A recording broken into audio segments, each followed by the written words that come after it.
Hi, I'm Mike Wilson from Mode Athletics, and I want to show you a really cool exercise that you can do with continuous loop resistance bands. Most of you out there are familiar with resistance tubing, but I'm pretty sure many of you are not too familiar with resistance bands that are continuous loop. So, the exercise is called deadlifts. If you exercise with tubing, you probably know that this exercise is a disaster with tubing. What you have to do with tubing is step on the tubing, hold on to it with your hands. It slips. It's impossible to get a grip. It's impossible to lift much weight this way. It's just not even worth bothering with tubing. But if you have bands, there's two cool ways you can do this exercise. First way is you can loop your hands around the band, then stand on the band like so.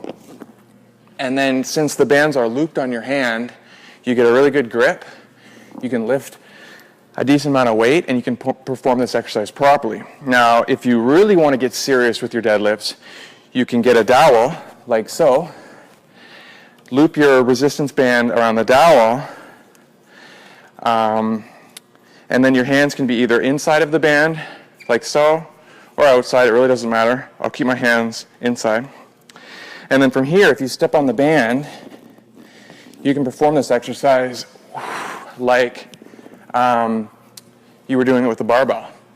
And you can really get serious with the amount of weight that you lift this way. If you do it with the band looped around your wrist, eventually it will get uncomfortable if you start lifting a lot of weight. But with the dowel, the sky's the limit. So that's one of a whole bunch of cool exercises you can do using continuous loop resistance bands. If you don't have these and you want to pick up a set, go over to loopbands.com and grab a set of these cool bands.